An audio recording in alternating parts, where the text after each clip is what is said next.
GT Series Asia, coming to you from the land of smiles here, Thailand. Buriram setting the scene for some incredible racing today. Now, there's 29 cars lining up for GT3 and GT4. GT4 is incredible.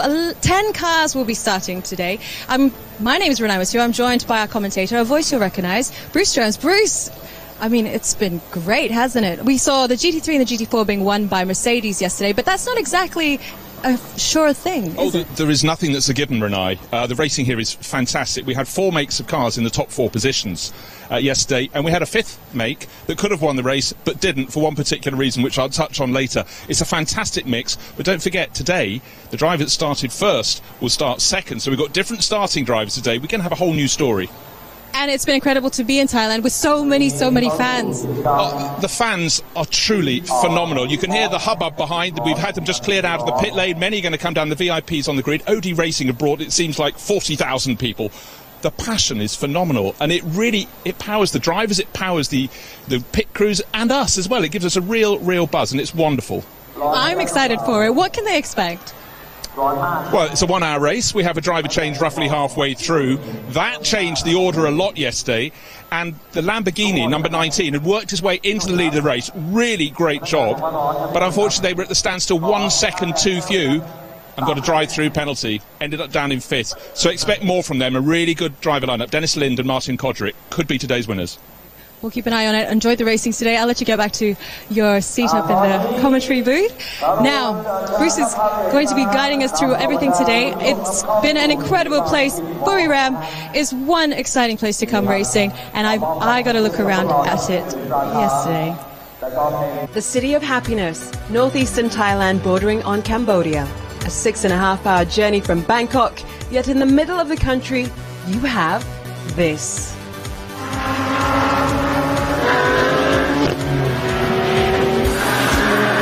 Chang International Circuit, the destination of speed. And this weekend, as Blancpain GT Series Asia comes to town, car 911 is the one to watch as it carries the home favorite. It feels great, really. It's both something that makes me nervous because of all the Thai fans that are coming to watch, but also something that gives me motivation because I feel comfortable at home, and it's a pleasure racing here. The circuit has been designed to F1 standards. MotoGP is already here too, and for the Thai driving hero, having the facility is a massive boost. I think having a facility like this in Thailand is great for Thai motorsports because before there wasn't really a home for it, but now we have an established home here in Buriram, and I'm very proud to say that this circuit is top level. Everything is as high a standard as it would be in Europe. So having that here at home is something truly special. At the start, we built small, but the circuit has expanded to meet the owner's vision of building the best circuit ever. That is why Chang International Circuit was born. For Kun Yuin Chichok, everything must be the best. Thai driver on a Thai circuit, but will it be a Thai flag flying above the podium? A great weekend of racing ahead of us in what will be a surprising location for some. Now, this is one heck of a track. The fans are in for a good day of racing today. It's really awesome track to be as a fan because you can see all of the action pretty much from anywhere, and there's plenty of opportunities for cars to overtake. It's very exciting, as you can see, because we're going to have a look back at the highlights from race 3.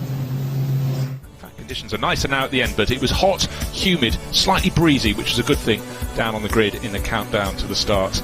And the Ferrari on the right hand side with Leo Yi really waited second on the grid. As you can see, running down to turn 1, back in 4th place, and pushing very hard indeed was number 3 Martin Rump at the start. But it was a 999 Mercedes in the lead of the race. There it tended to stay with Patrick Niederhauser at the wheel. Challenged through the course of the race by the Lamborghini, pushing very hard in the early stages. Number 19 Dennis Lind doing the pushing. In GT4 it was BMW ahead of Mercedes, but not always in that order.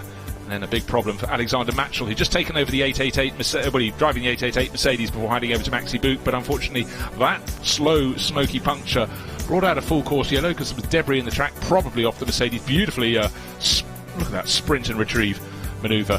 Moving out the 888 not out of the running, but out of the reckoning after that long pit stop. around the outside of a sister Lamborghini from AMAC Motorsport. Went to the 19 car. That's the long way round. That cost him a bit of time. Dennis Lind. GT4, it was the 666 Reinhold Renger Mercedes that moved ahead of the better placed of the BMWs and took the lead in the class. But nobody seemed to have the answer to Patrick Niederhauser, really running in very good order at the front of the race. Then came the time of the pit stops. That was the KCMG Audi. And the 19 Lamborghini was the first of the front runners to blink. Dennis Lind brought it in, and Martin Kodrick went out and closed the disadvantage, closed the gap from 3.5 seconds to about 1.5 seconds on the Mercedes. And the Mercedes had been slightly hampered in the course of its pit stop, in fact by its sister car, this one here, the 666 Mercedes of Reinhold Renger. And so when we had Marcus Pommer taking over from Patrick Niederhauser, he lost those couple of seconds. That's what really allowed the Lamborghini to close right in.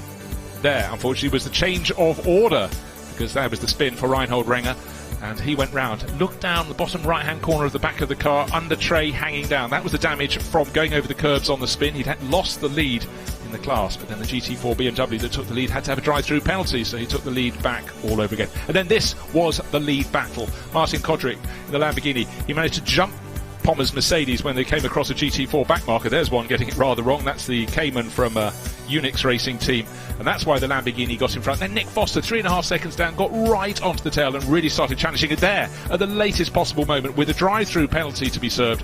The Lamborghini number 19 out of the lead of the race into the pit lane. Huge frustration, leaving the battle to the 999 and the 27 Ferrari. Instead of being Lamborghini, Mercedes, Ferrari, it was Mercedes, Ferrari. And here was the 18. Oh, dearie me, that is why we saw the BMW limping in with bodywork damage.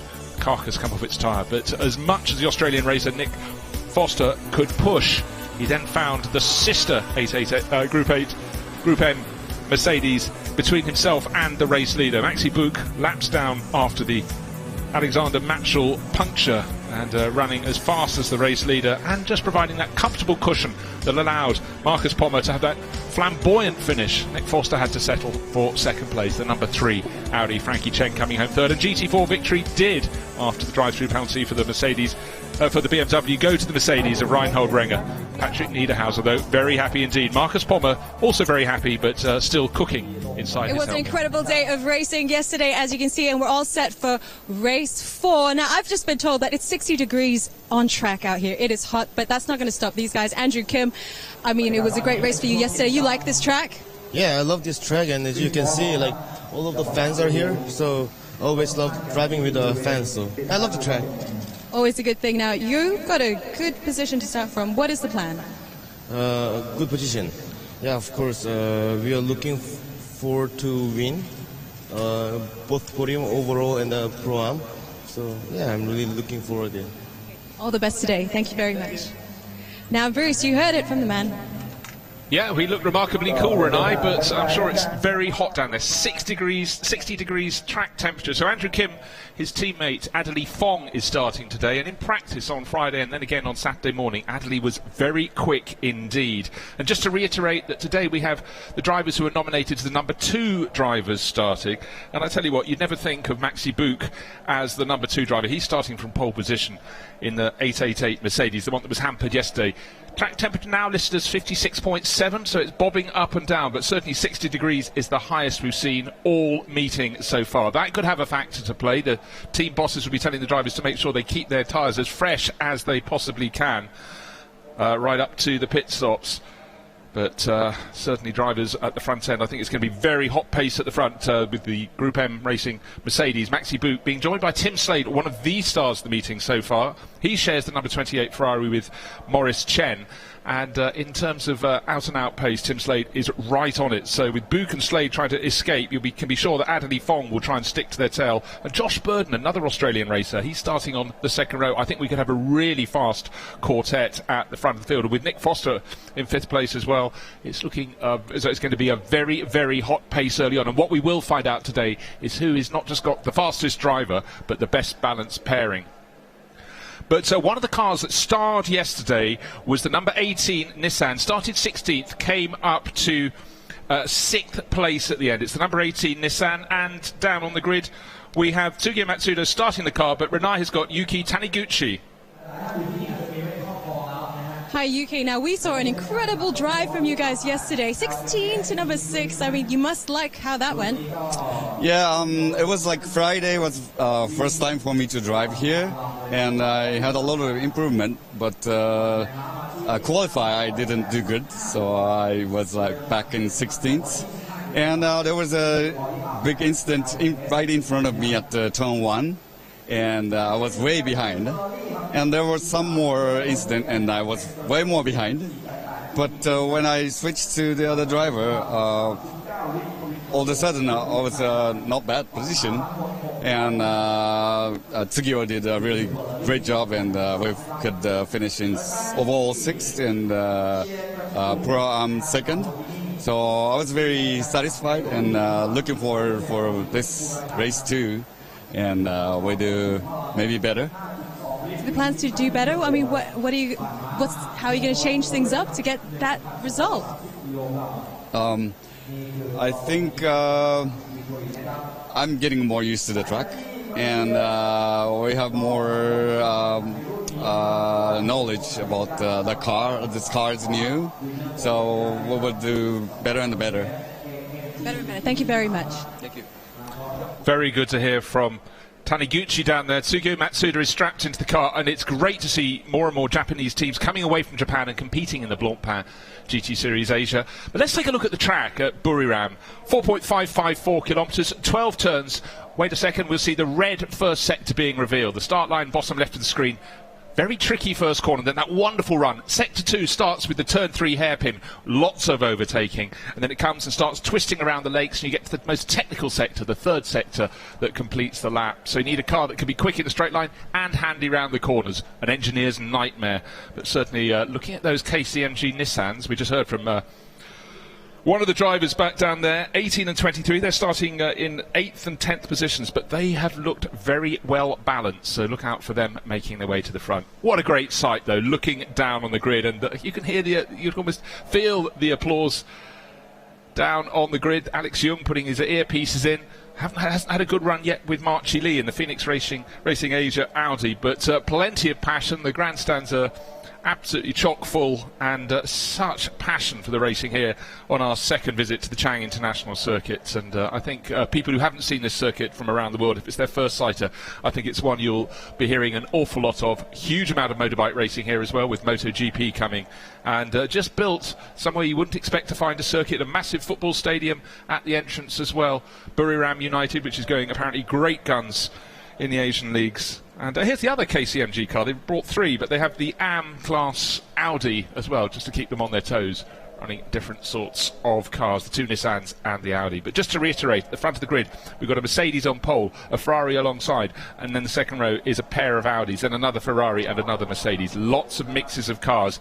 And look out to row 5, at number 19, FFF Racing Lamborghini. Dennis Lind will take it over second, but Marcin Kodrich will drive away at the start of the race. If he can get a decent start and manage to get up towards the likes of the first 2 or 3 rows, they could be in with a really, really good result, as long as they don't go under their minimum pit stop time. That cost them a drive-through penalty yesterday and left them to recover back to only 5th place, but they had worked their way to the front, so a story within the overall story, which is exactly how we like it in GT racing. Of course, we've got the 19 GT3 runners at the front end, and we have 10 GT4 runners completing the grid. We should have had 11, but unfortunately the Craft Racing McLaren ended up, the Clearwater Racing McLaren, technical problems yesterday morning and hasn't been able to play. But a battle within a battle, and if GT4 carries on growing at the rate it is now, we could well have separate GT3 and GT4 races in 12 months' time. That is certainly something that is being looked at.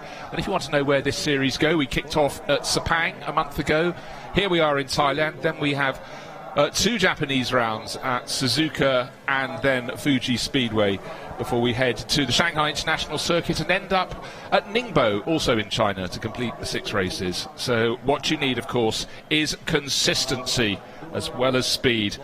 But talking things Japanese, Team BMW Studi have brought across 2 M4 GT4s. We've got Takayuki Kinoshita starting the 81 car, but we have Sunako Jukuku down with Renai on the grid.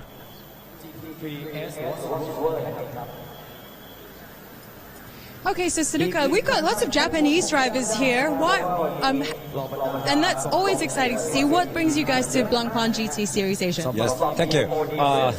Yesterday's race is my drive a little bit mistake, touching number 6666. Broken race. I'm sorry. And today's race is.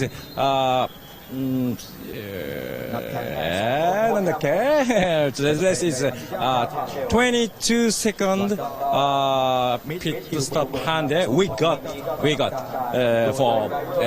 from 666 Karamba. I try clever driving. Good race. All the best today. I know you guys have a lot to do up there. Back to you, Bruce. Thank you very much, Renai. Very good to hear from the 81 crew. Really went well. Sanako Jakuchu was one of the stars at the back, but unfortunately with a puncture, that really wrecked their chances. But good to see the BMW M4 GT4s joining the Porsche Caymans that make up a lot of that class. But of course, we had the Class 1 yesterday by Mercedes-AMG, making it a double for the Group M racing team, because obviously the overall race was won by one of their two GT3 cars, the 999, which was Marcus Pommer bringing it home, Patrick Niederhauser leading out, but there's no given that they'll manage to do the same again. So the crowd being revved up by the circuit PA, they really love to cry and shout and have fun. But let's take a look. Here's the calendar, just ran through it. Sepang, we had exciting racing, totally different circuit here at the Chang International Circuit in Thailand, and Suzuka, one of the great racing circuits in the world, as June fuses into July, and Fuji Speedway, always a delight to compete on the side slopes of that most famous of volcanoes. Then the Shanghai International Circuit, the big wide open places of that massive Grand Prix circuit, and then one that a lot of people don't know as yet, the Ningbo International Speed Park. So China gets 2 races, Japan gets 2 races, and Thailand is very, very proud of its own race, its own round of the Blancpain GT Series Asia. We had great fun here last year. The grids are even bigger this year. The crowds are even bigger. And I also feel the temperature is even higher. As we said, it peaked at 60 degrees track temperature. When I was down there about half an hour ago, you could feel that heat coming up through your shoes.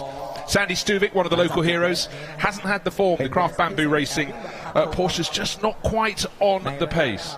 But it will be, of course, Shay Davis starting the race. We have the drivers flipped over from yesterday, and Sandy Stuvik hopefully will be able to bring it home to some glory at the end. But they were just outside the points, just outside the top 10 yesterday. Frustrating, but as we heard from many of the drivers, little incidents can turn a race completely on its head.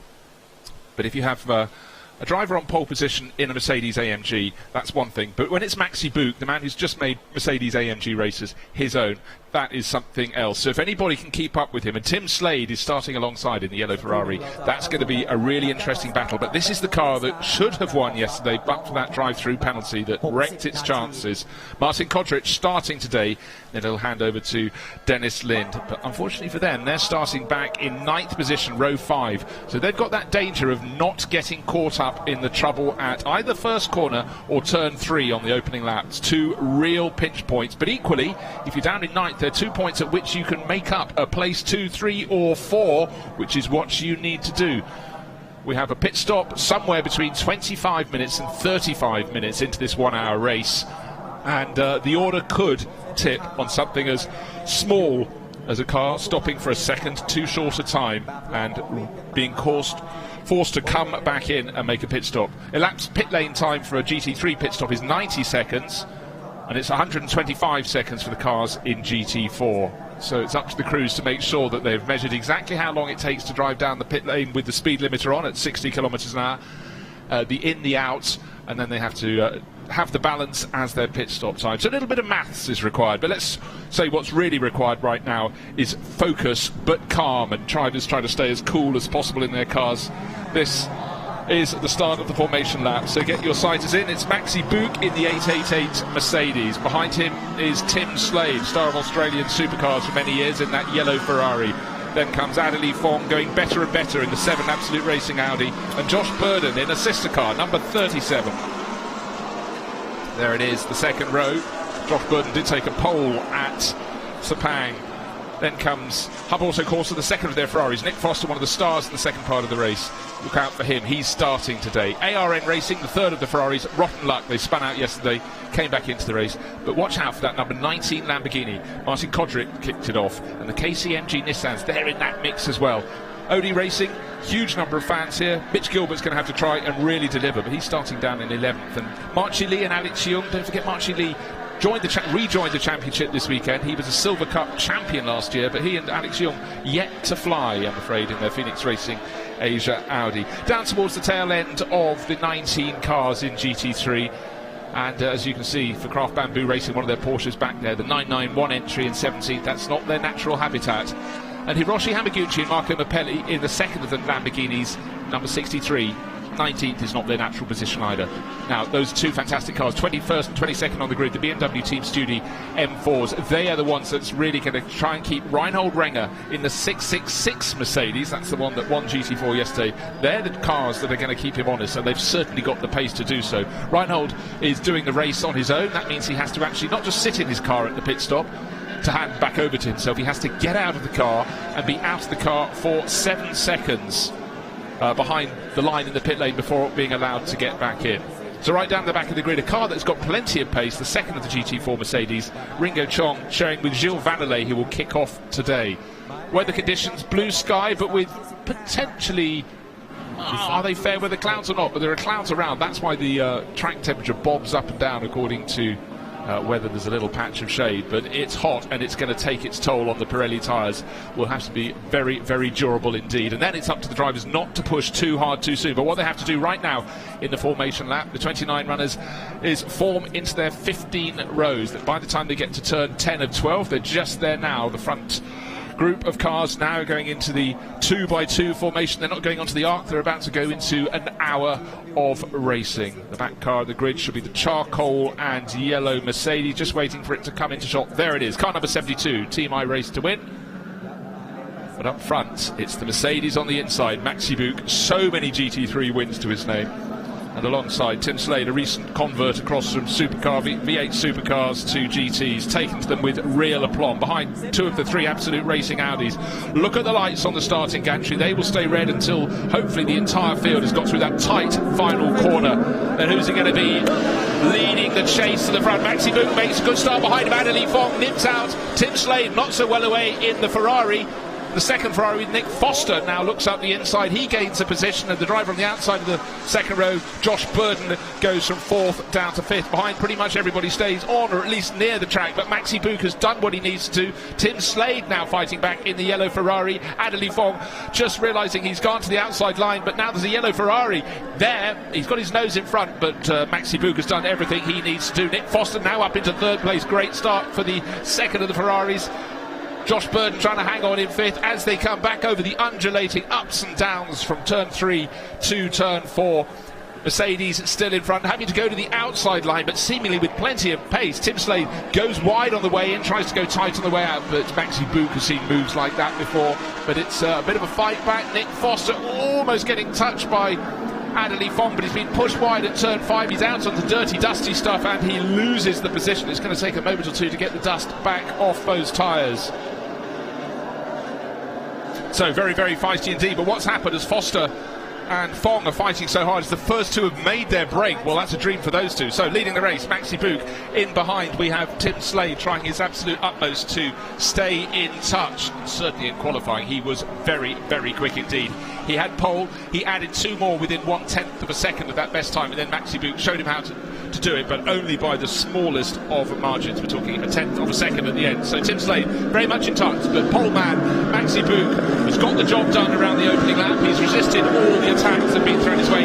Nick Foster has managed to get back into 3rd place, but has got a deficit of about nearly 2 seconds over the yellow Ferrari driven by Tim Slade. Down in GT4, waiting for the first of those to cross the line. And it's not Reinhold Renger, it's Kinoshita, so one of the 2 BMWs in the M4s in the GT4 class has taken the lead in that category. and now started to make the presence felt. The KCMG Nissan's 18 ahead of 23. Matsuda ahead of Florian Strauss, the German racer, starting to pick up the positions. I said they looked good before the start of the race, looked very well balanced, good balanced driver lineups as well. So as this 1 hour of racing unfolds, we can see them continue move towards the front. And unfortunately, Adderley Fong seems to be losing a little bit of ground, whereas Josh Burden has benefited. He's now moved up into 4th place. Did it just at the start of the lap. Adderley Fong, there he is with the yellow flashes on his Absolute Racing Audi. Has now got Florian Strauss all over his tail. And Matsuda has already moved through, Tsuge Matsuda. So position gain up to 5th place for the better of the 2 Nissans. That's the one with the white bonnet. The blue bonnet is the 23 car.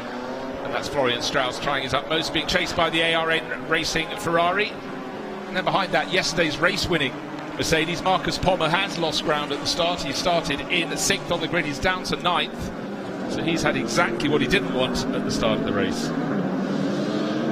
And it looks as though the red and silver Lamborghini is the last of the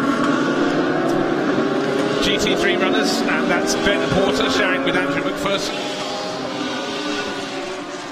Maxi Book had a better second lap. He was 0.8 of a second clear at the end of lap 1. He's now 1.5 seconds clear. And we've had a change in a GT4 as well, because the Mercedes of Reinhold Renger has made its way through and has just taken the lead in the class from Kinoshita in the Team Studi 81. The second Team Studi car has actually got tucked in behind the 72 Mercedes that started stone last, 10th and last in GT4. Ooh, one of the second of the BMWs getting pushed very wide indeed out at turn 1. If you do that on a consistent basis, you will start to get driver warning flags, and then you will get drive-through penalties, and they've not been afraid to issue them.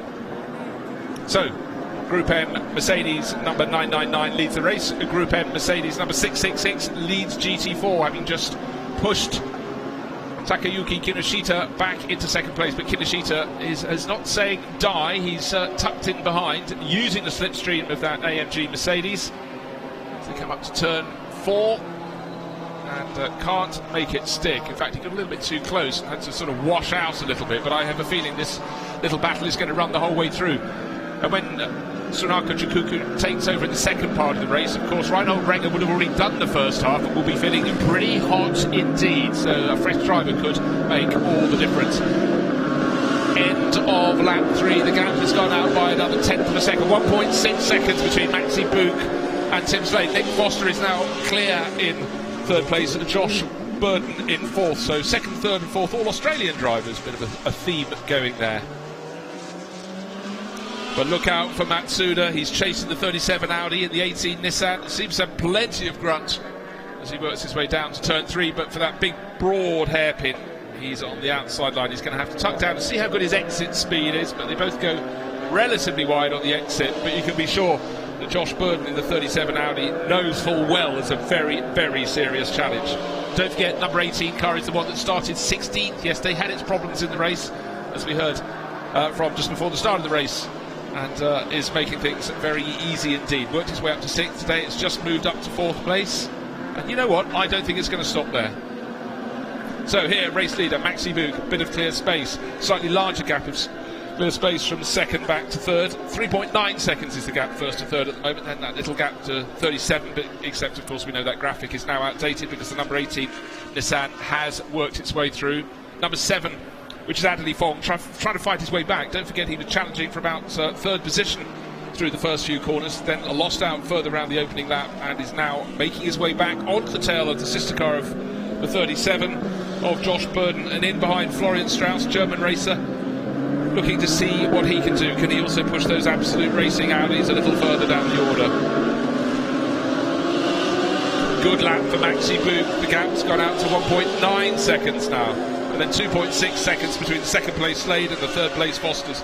But we were talking about the progress before the race, when it would come from the Lamborghinis. 63 certainly made progress, started down in 19th position, and Marco Mappelli is up to 11th. But the number 19 sister car started in 9th position, has fallen 1 position to 10 in the hands of Martin Kodrick. That is my fault. I suggested they might be likely race winners, so I apologise to the pair of them. But they, as I said, if you're down in the middle of the grid, you've got to take a few risks, and I guess they didn't work out for Kodrick at the start of the race.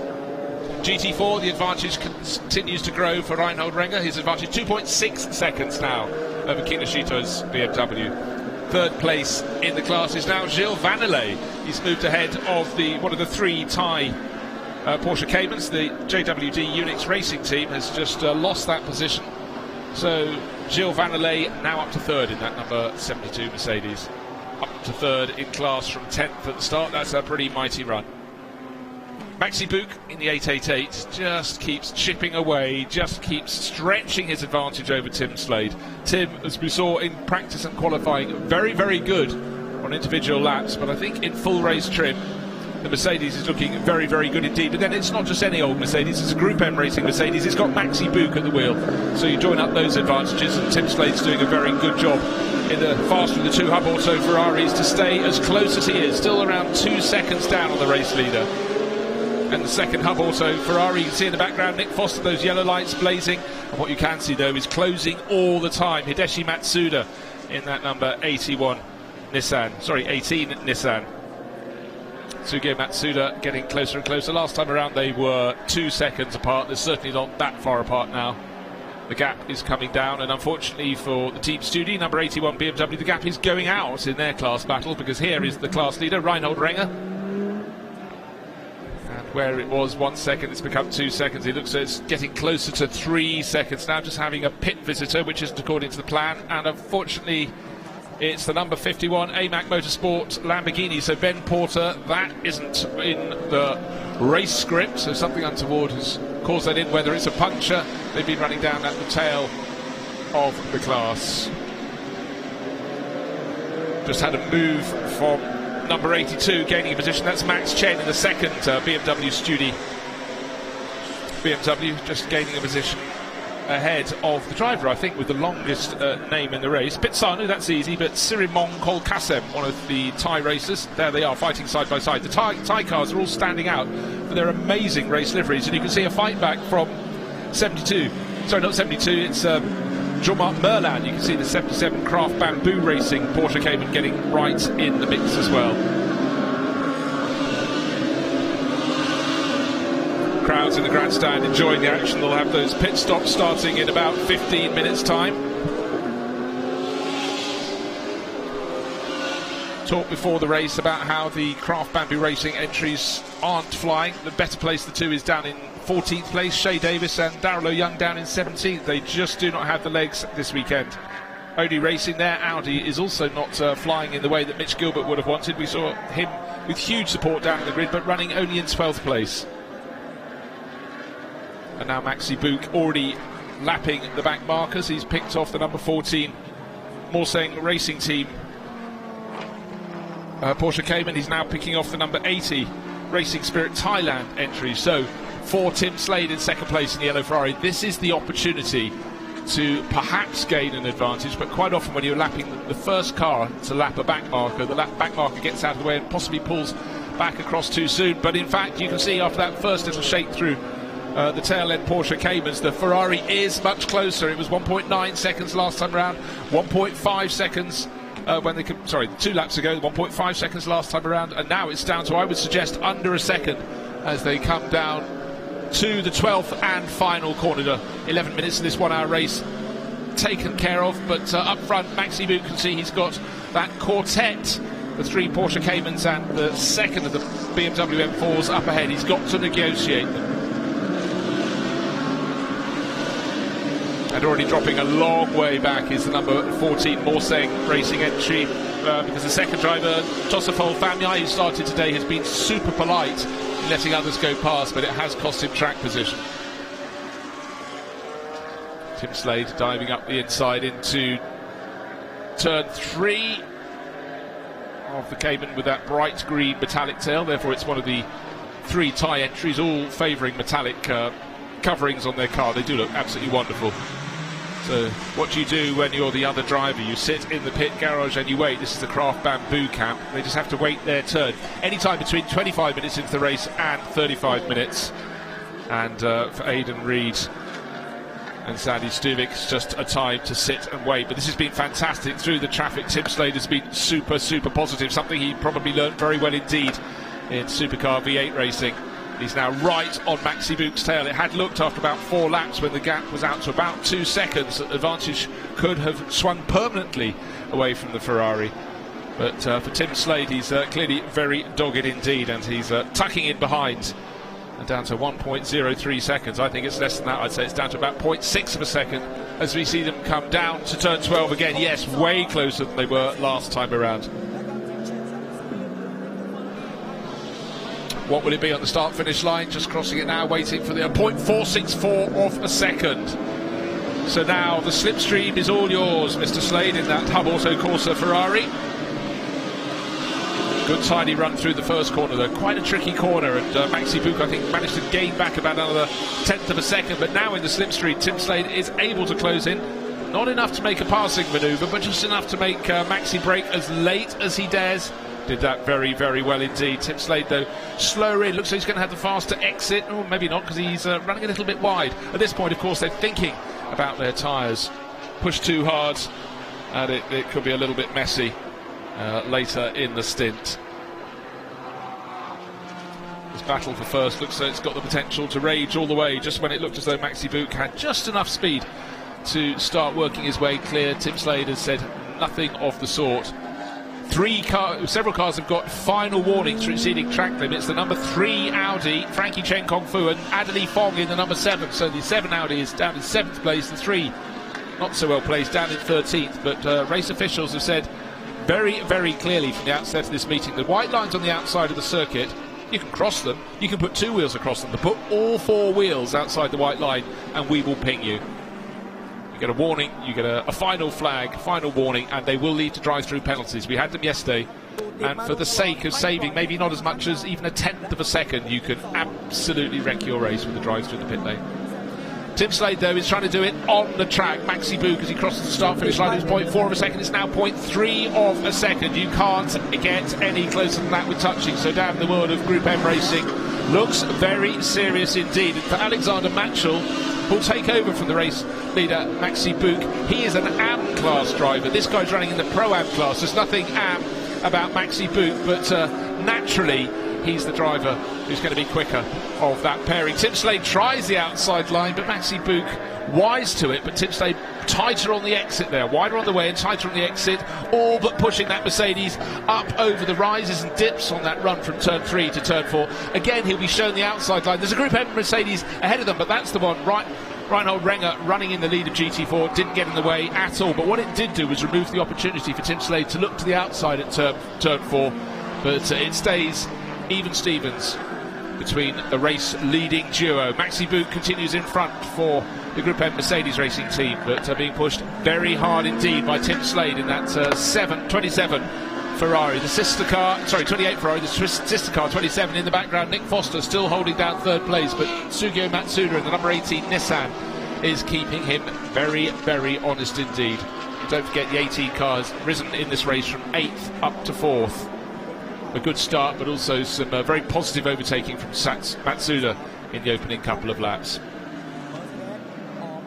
So looking from the outside, a marginal gain on this lap. It was 0.3 of a second between Buch and Slade last time around. It looks like it's about 0.6 this time, 0.615 of a second.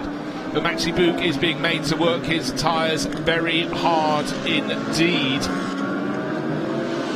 But then again, he's very good at keeping a car balanced, so that will enable him to carry on pushing in a way that other drivers perhaps couldn't do to the same extent. In the background, here comes that battle for 3rd place. Nick Foster in the 27 Ferrari and Sugio Matsuda in the mighty KCNG GTR Nismo Nissan. Down to turn 3. Close, but not yet quite close enough. The sister car, number 23, is back behind Josh Burden in 6th place. You can see in the back of the shot. 2nd Nissan just going past Reinhold Renger, and then a little bit of a gap, and then we have Adderley Fong and the 3rd Ferrari, the Japanese entered one with Hiroaki with Daisuke Ito. He'll hand over to Hiroaki Nagai. So, where is the performance advantage of the KCMG Nissan? Nick Foster is just trying to work that out entirely to make sure he blocks it to hold on to third place in the Ferrari. They've been a really consistent pairing so far this year. Nick Foster and Liu Yihong Li, Chinese racer, have finished 4th and 5th at Sepang, 2nd yesterday. They're running 3rd today. This is the sort of consistency that leads to titles. Or at least that's what they're hoping. They've obviously got to hold it on through 8 more races across the 4 remaining rounds. But right now, Nick Foster's doing a very good job indeed. But Sugiya Matsuda, keep getting the wrong Matsuda, is just having a look here, a look there. Hasn't yet made a really serious bid. Do I sense that behind them, Josh Burden is starting to close in a little bit? No, I think he's lapping at the same pace. So it looks so Sugiya Matsuda and Nick Foster left to fight their own battle for now for 3rd place.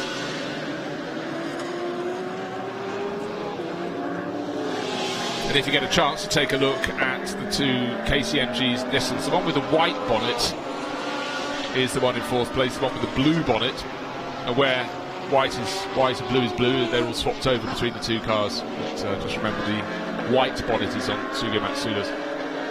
And number 3, haven't seen that for a while, that is Frankie Chen Kung Fu. This is a battling just outside the top 10. Frankie Chen's in 13th place. Craft Bamboo is in 14th, Shea Davis. As you can see, a lot of cars running line astern, and their battles do get slightly broken up when they come across the GT4 runners. The GT4 leader is the 666 Mercedes. They're being passed by number 5, Alex Young.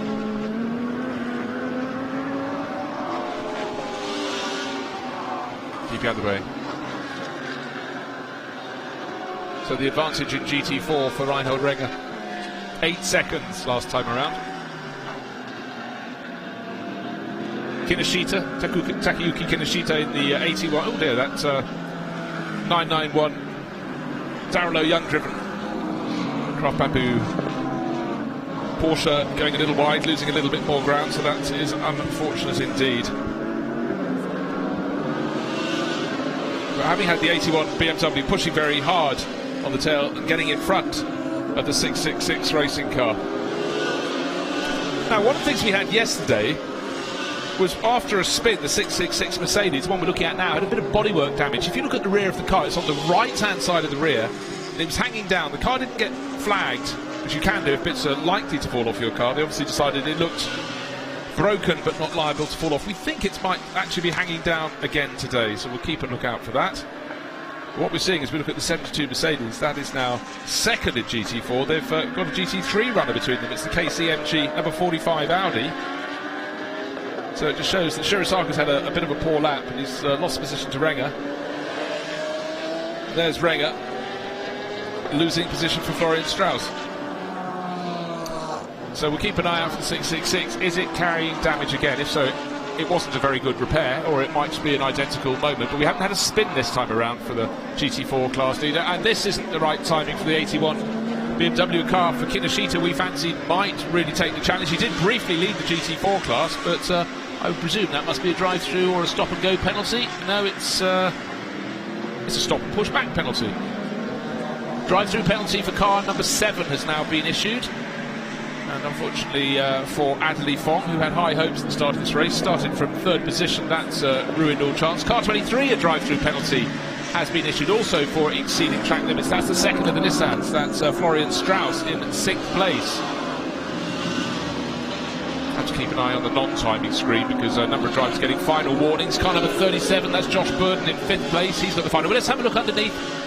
It's quite hard with a strong shadow to see, but yesterday, well, from the front angle you cannot see it.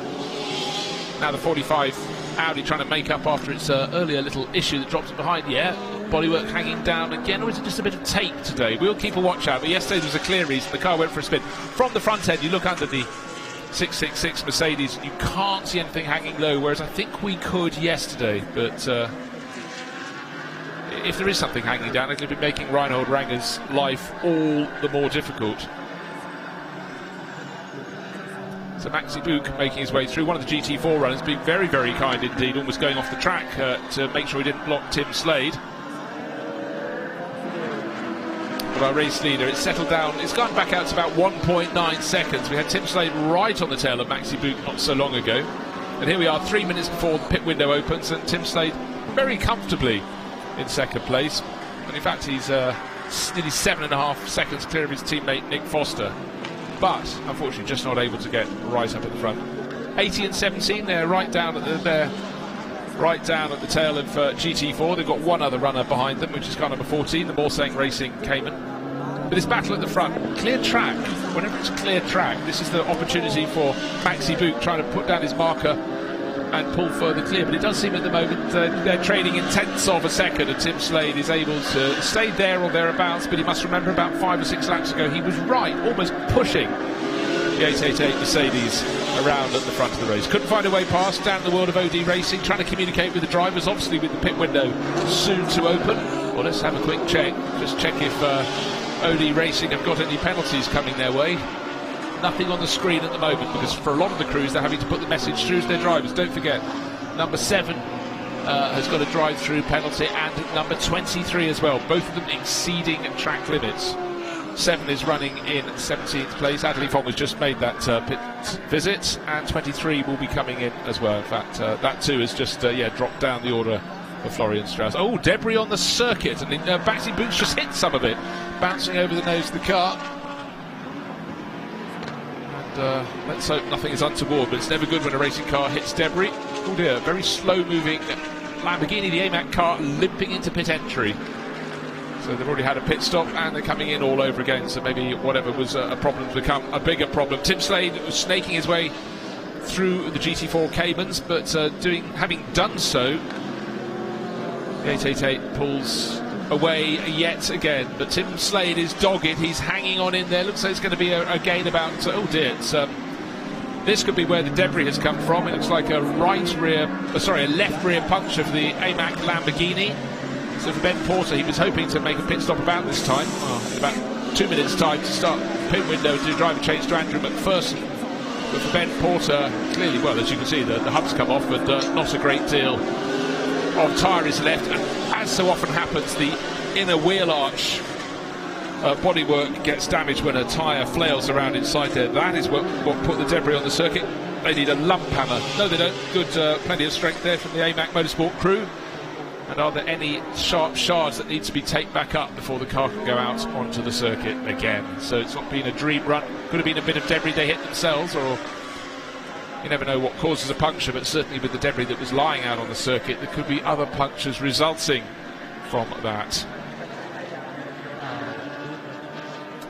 Team manager car number 27 to report to race control immediately. That is Nick Foster's car. He's been passed by the Nissan for 3rd place.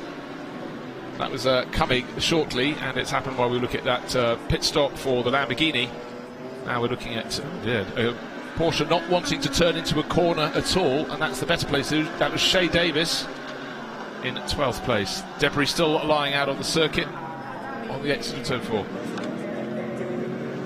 And we're just hearing that the damage was for the 51, possibly from a brake failure, but I don't really understand why that triggered the puncture. As we can see, the tyre was lying peeled to the side of the rim behind the white line in the pit lane for the crew, but certainly damage inside the wheel arch from so much flailing rubber. So our race leader, still as the pit window is now open, Maxi Book from Tim Slade. It went out to 1.9 seconds again, then has come down to 1.4. I would reckon these two, they're the quicker driver in both their pairings. They will stay out for about another 8 minutes or so and come in just before the pit entry closes for pit stops. They will run for as long as they possibly can. The number 3 Audi comes in. Frankie Cheng will hand that over to Martin Rump. Martin was very strong in that yesterday, but that is just down outside the top 10, so worth a gamble. One of the two, it's the 991 Porsche comes in. That was Daryl O'Young. He was right at the tail end of the GT3 class. And out goes O'Young, and then steps Aidan Reid. Now these cars have to have, as I say, 90 seconds from pit in to pit out during the course of their pit stop, and the GT4 cars rather longer, 2 minutes and 5 seconds, 125 seconds in all. Did you see, as the rather used looking fresh inverted commas set of tyres went on the rear of that Porsche, they had gravel all over them, so not all these tyres might be fresh for the moment, but they're not all brand new sets that go on. 666 leader from the GT4 class, Reinhold Renger, comes in. Don't forget, he has to get out of the car and get back in. You can see the German racer just clambering out. He goes behind the white line, just out of our view. He has to stay there for 7 seconds before he can return to the car and get strapped back in all over again.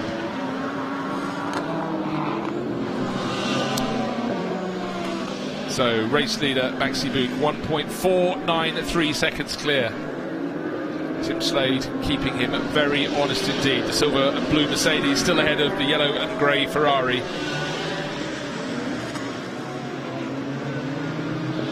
Team BMW Studio, this is the car that hasn't had the problem. This is car 82 and it's running third at the time of its pit stop. Max Chen changing over to Ken Urata. Great to have these Team Studio entries here.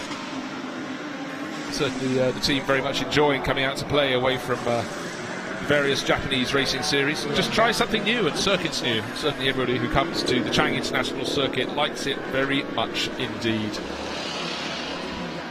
So the pit lane really quite busy, but right at the front end of the race, Maxi Buch, Tim Slade, Tsugie Matsuda, Nick Foster, their positions just changed a short while ago, still the top 4 runners. Josh Bird and Marco Mappelli's done well. That 63 Lamborghini, may I point out, started down on row 10 in 19th position. So 19th to 6th. I think Marco Mappelli's earned himself a cool glass of water when he gets out of the car. Majority of the front runners have not pitted. 19 Lamborghini, though, has pitted. And don't forget, this is a car that started in 9th position. I fancied it to work its way forward. Dennis Lind will now take over, and he's the driver who moved to the front of the race yesterday. Today it's a rather different story, but he could well pick himself up to a relatively decent position. So the longer hold for the GT4 racers, 125 seconds is how long they have to be at a standstill. And one of the Porsche crews, the local crews, that's Charvanin Bundit Kansada will take that over. That's the JWD Unix racing team Cayman. And as I said, the Thai racing trio of teams all really like these metallic wraps they put on their car. And they certainly do look very good indeed. Nearly halfway through the pit window. You're not allowed more than 2 mechanics working on the car during the course of a pit stop. Helps to keep costs down. Helps to keep things human, really. So Reinhold Renger back into the race. He took victory yesterday and he certainly looked pretty warm afterwards. But had it not been for a puncture for the 81 BMW M4, it could have been very different indeed.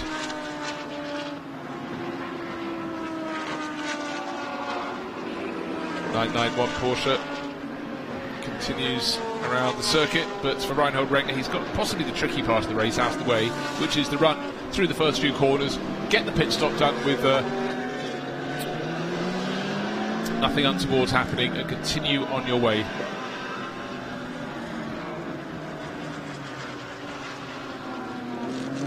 Maxi Buch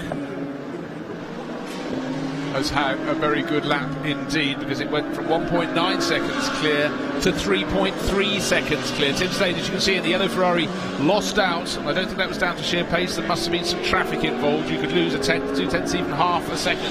But now Maxi Buch in the 888 Mercedes, slightly compromised. Number 17 Porsche came in the Taiwan Top Speed Racing Team entry. Tries to keep out of the way, but eventually they have to turn into corners. Here's the OD Racing Audi. Mitch Gilbert will get out. Indian racer Aditya Patel will take over.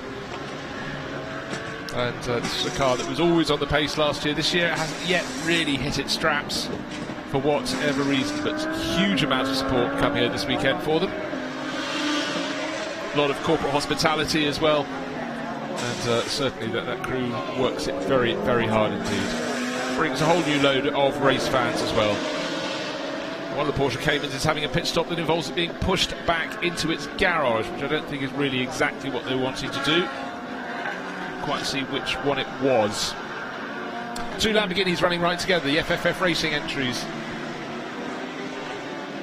It was the number 11, so that's the TTR Team Sard entry. That was Brian Lee who started. He should have been handing over to Tony Fong, but something has gone wrong, and that appears to be parked up. Yesterday we got all the cars to the finish of the race. A little bit of frontal damage, but Maybe there was some suspension damage as well. So Tim Slade is in the pits, making his pit stop in the yellow Ferrari from second place. Maxi Bouk, as I predicted, will stay out as long as he possibly can.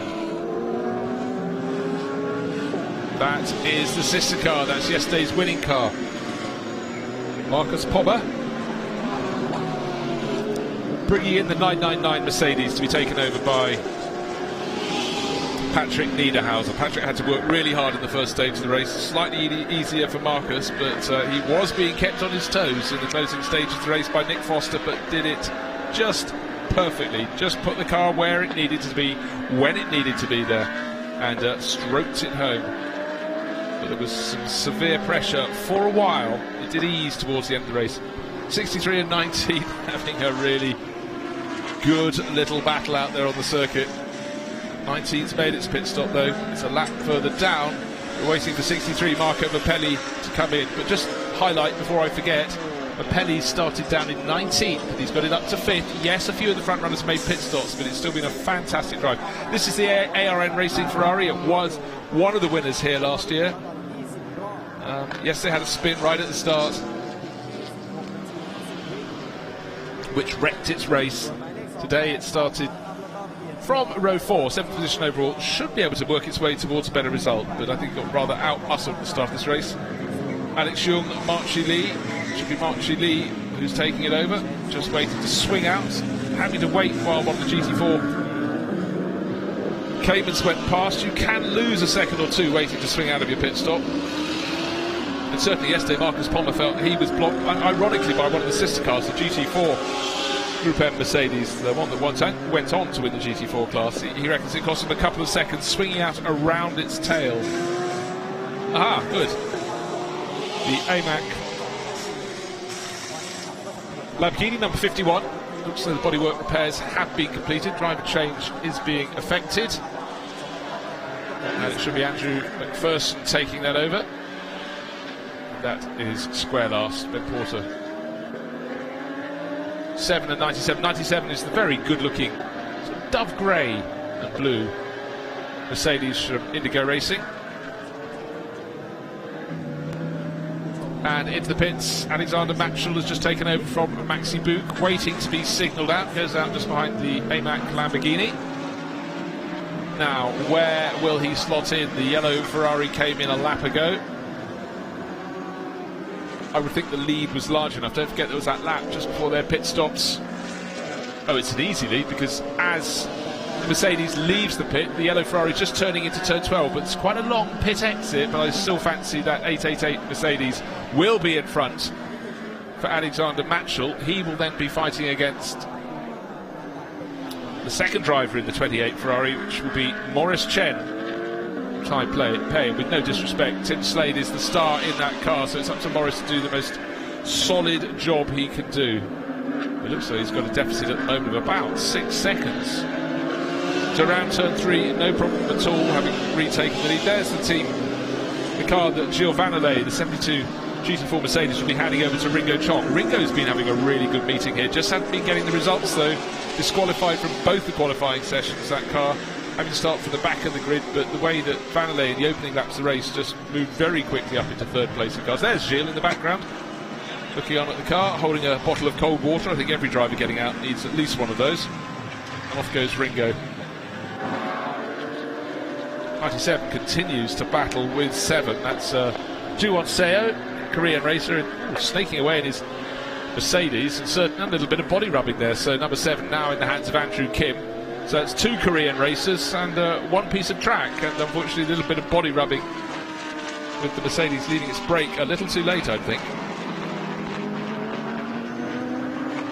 Now let's have a little look down the inside. Look, snaking and braking. Oh, the tail wanted to break away for Juwon Seo, but unfortunately for his fellow Korean, Andrew Kim was in the right place but just at the wrong time and taking the advantage. Aidan Reid behind them thought, well, if you're offering the place, I'll take it. So race leader before the pit stops, the 888 Mercedes. After the pit stop, also the 888 Mercedes. Maxi Bouk has handed over to Alexander Matchell. Where is the yellow Ferrari? Looks like Maurice Chen is losing positions rather than gaining ground. So the great moments for the yellow Ferrari from Hubble and Corsa ended when Tim Slade got out of the car. But for Maurice Chen, matter of pride, he'll be doing his utmost to stay as much in touch as he can do. But look, there are almost no cars in sight. But there are no cars in sight behind our race leader. Then we get the AMAC Lamborghini. That's a long way down. Here is Maurice Chen, but he's listed as down in 4th position at the moment.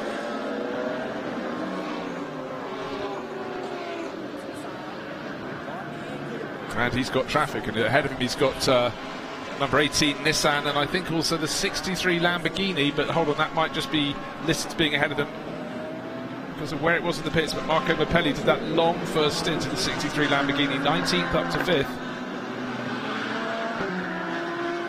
Just waiting for another long shot. No, the Lamborghini's in the front of that grouping, so the Lamborghini's in 2nd place. For Hamaguchi, Taniguchi is in 3rd place in the Nissan. Maurice Chen 4th in the yellow Ferrari, the 28, and just waiting for Josh Burden's position to be sorted out. Would have had his maiden pit stop. I'm just going to have a quick look at the timing screens to see if we've got any more drive-through penalties being announced. No, 23 had one, 7 has had one. And unsafe release under investigation. It's a Group M Mercedes, but for the race leader in the 888 crew, he doesn't have to worry, nor does the driver in this battle for GT4 honours, the 666 car of Reinhold Renger, because it's the sister car. Patrick Niederhauser taking over from Marcus Pommer, down in 11th place at the moment in the 999 entry. One of their 2 cars in GT3, but GT4, the battle is clearly very tough indeed. Ringo Chong getting very serious with Reinhold Renger. He was in front. Renger is now back in front, but Ringo will be far from finished. Watch this. If we can have this one going the whole way to the finish, that would be great. Ken Urata behind him, though, is about a half a minute down, so it's all about the AMG Mercedes. The 666 car and the 72 car. The silver and gold one in front of us, a charcoal and yellow version. They are the predominant cars in GT4. Let's take a look at the replay. Reinhold Renger is on the left of your screen. He's 2nd place in class, but Ringo Chong, well, he seeded the corner at turn 3 in incredibly, I would say, unnecessarily gentlemanly fashion. But the Singaporean kept out of the way. Maybe he didn't think a move was coming, but certainly Reinhold Renger, yes, he's tired. He's done the first half of the race, but perhaps he's a little more perceptive to exactly how the tyres are handling at the moment.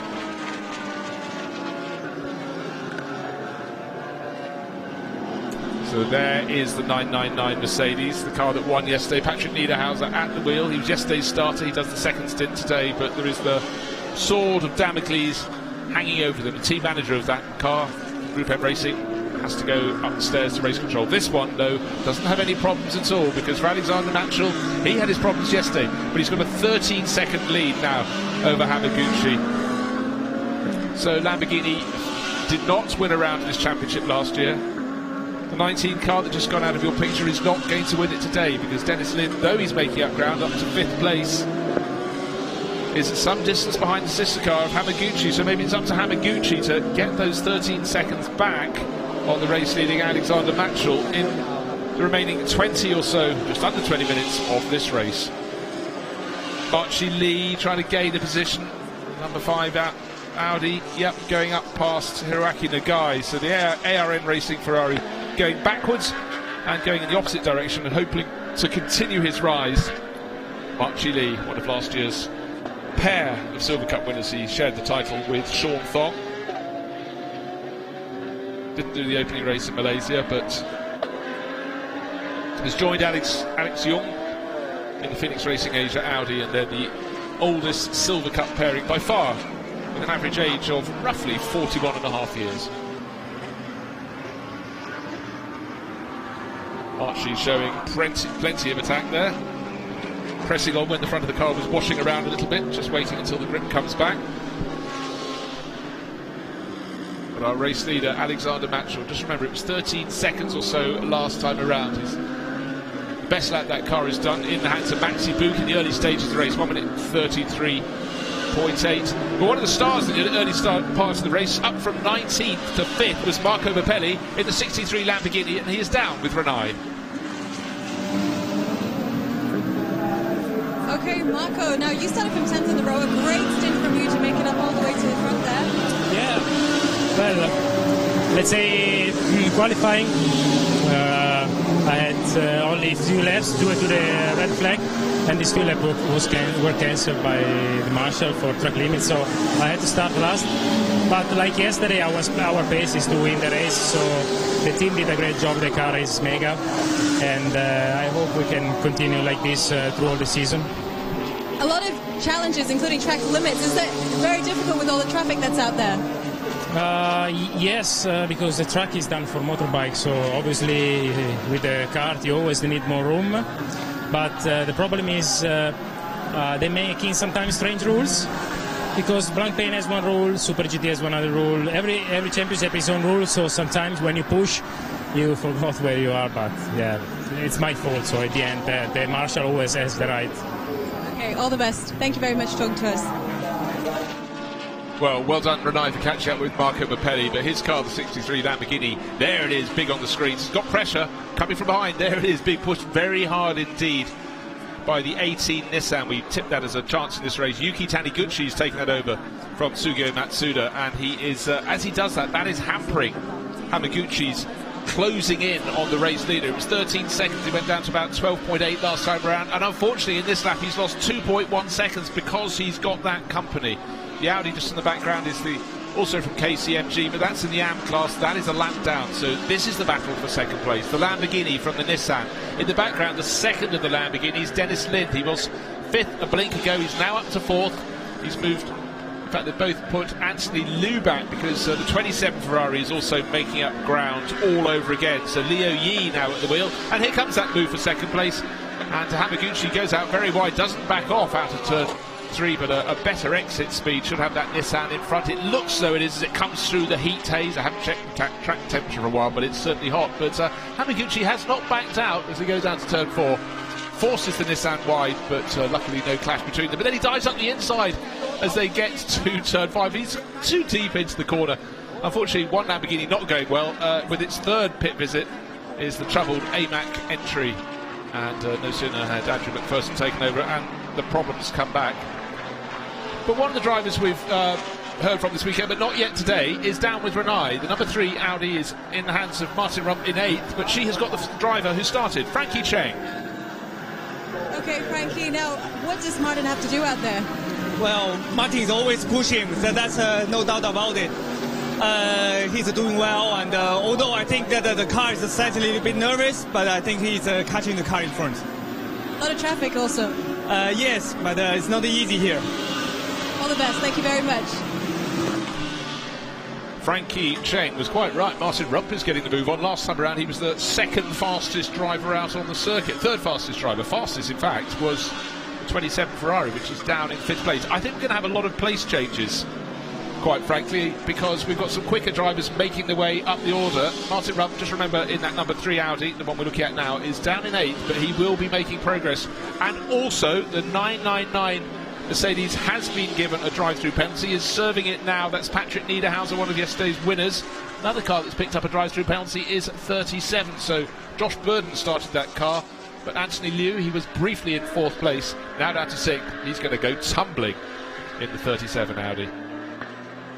It does seem that the 97 Mercedes loves its action. It's running down in 15th place.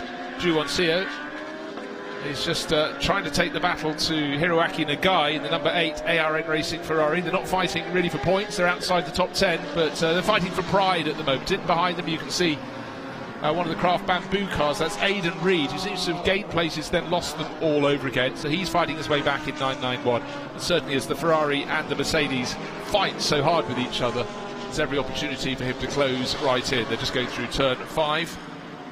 But our race leader, helped by the battling behind between Hamaguchi and now not Taniguchi but Dennis Lind. That 19 Lamborghini, the car that should have won yesterday but for the drive-through penalty, is made up so much ground. It's now 2nd and 3rd for the Lamborghinis. It's still Hamaguchi in front, but he won't be for much longer. The pace with which the 19 car of Dennis Lind has closed in. Not so long ago when he took it over, it was nowhere really near the sharp end. But he's absolutely flying, Dennis Lind. In the background you can see the Nissan now demoted to 4th, and he's got Leo Yi tucked in behind in the number 27 Ferrari. So it's a lot of action, but clear by 14.6 seconds. Alexander Matchell will be counting it down towards the finish. Leading very comfortably at the moment. Yesterday he had that massive blowout that led to him limping back and the car dropping way down the order, even before Maxi Boot got to take it over. But today it looks that it's going to be very sweet indeed. And if he goes on to win, that will be 4 wins for 4 different driver combinations in the 2 Group M GT3 Mercedes. So it's looking very strong indeed for them. But there have been challengers and challenges with no puncture today, the 888. But don't forget, this is the Pro-Am class. Group M Mercedes looking very good indeed. Lapping comfortably the high 1 minute 35 second bracket. Some of the chases can do 1 minute 34s, some can even do 1:33s, but they're 14, 15, 20 seconds behind. Well, they're still fighting to get that AMAC Lamborghini back into the race, but these 2 extra pit stops have proved very costly indeed, and deciding they needed more than 2 mechanics working on it, they moved it back into the garage, and then you can have as many mechanics as you like. But they're working on the front left corner. Earlier problem was the rear left corner. 19 now ahead of 63. Dennis Lind has made the move. He is now going to see what he can do, how much he can close in with 12 minutes remaining on the race leader. But he's going to have to get more than a second a lap back out of the race leader to catch him and then try and find a way to pass him. But certainly on yesterday's form, Dennis Lind is very much in control of the Lamborghini. And for FF Racing Team, they've not had a win in Blancpain Asia Series, but looking very good for at least one set of drivers, but possibly both sets of drivers to finish on the podium today. That will give them a bit of a boost. 999 back into the race, but tumbled in Patrick Niederhauser's hands, down to 16th place with that drive-through penalty.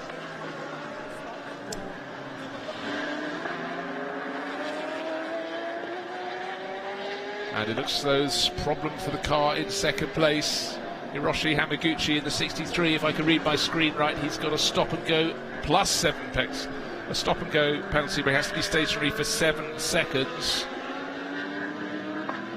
Can't tell you for why, but certainly the race steward's been very busy indeed. The 999 car, yesterday's race winner in the afternoon, though has had its penalty. Number 7 has had a penalty as well. That's Andrew Kim now at the wheel. So these are cars that should be in the top 10, and they're not because they have had indiscretions. Car 27 just moved up to 4th place as Hamaguchi comes in for a drive-through penalty. That has been issued with a drive-through penalty as well. Oh, track limits. In fact, it was track limits. No, 63. I can't tell you why it was being penalised. So the 86 car, stop and go penalty. You can see in the background Aditya Patel making his wanted stop. So he who keeps his nose clean has a very good chance this race. Don't forget the 63 Lamborghini went up to 2nd place, so all the work of Marco Mappelli has been thrown away, but it could well have been Mappelli who was being pinged. Just the fact that the car had been taken over by Hiroshi Hamaguchi. And so problems for those getting drive-through penalties, problems for those with mechanical problems as well, most notably the AMAC Lamborghini. So this one is one of the fallen but still going, the 63 car, with that drive-through penalty proving very costly indeed. So there I was moments ago saying FFF Racing Team might get 1 if not 2 sets of drivers on the podium. Well, their only hope is 1 set of drivers, and that set of drivers will be Dennis Lin and Martin Kodrick. They are closing in on the race leader, but look at the clock at the top of the screen. 9 minutes and 20 seconds until we've reached the end of the hour. Then we will complete that particular lap, the lap the race leader is on. But I don't think there's going to be enough time, however heroic Dennis Lind is, as he uses all his Lamborghini experience. He was European Lamborghini champion some while back, a couple of years ago, 2016. Knows his Lamborghinis very well indeed, but he's going to have to be right on his toes. He's taken another second out in the last lap alone, second and a bit. Good to see the AMAC Lamborghini back out there on the circuit, but it's now really going for testing mileage because it's down 27th out of the 29 runners. Quick refresher, GT is still being led by Reinhold Renger by 16 seconds from the other Mercedes, the team I raced to win entry of Ringo Chong. Third in the class is Kenny Rata, the 82 BMW. They've had their hopes, had their chances, but it hasn't manifested itself in glory as yet. So Alexander Matchell pressing on. Yesterday he was hit suddenly by a punch, a big blowout. Of course, the car to limp back, and it ended up eventually 2 laps down. In fact, it could have been 1 lap down, but it slotted in just behind the sister car. Rode shotgun for a bit and just made sure that it wasn't challenged too hard by Nick Foster's Ferrari. But today, no need for a shotgun. Yes, the gap's coming down 11.2 seconds, and a few moments being lost going around the Morsang Racing, the gold and blue, wonderful livery that. The Porsche Cayman in GT4, but when you're sitting on an advantage of a dozen seconds or so, you can afford to shed a second here, a second there, but not on a continual basis, of course. Second car at GT4, Ringo Chong, number 72. The 22 car behind him is a lap further down, so doesn't have to worry about that one.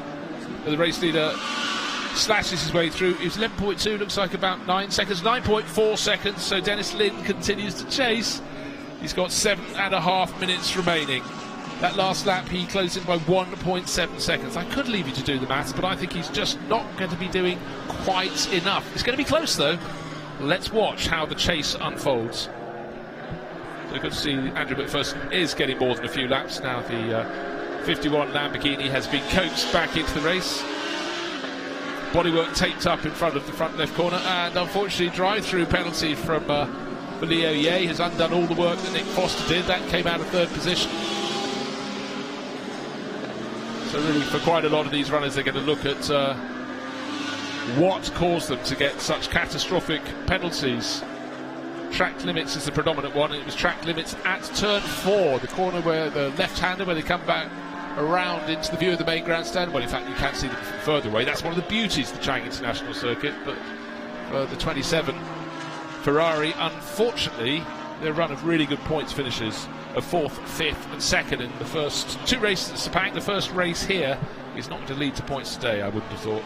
Or if so, a much smaller helping than they should have got. But heading possibly for the full fat delivery of points, the 888 Group M Racing Mercedes starts its 33rd lap.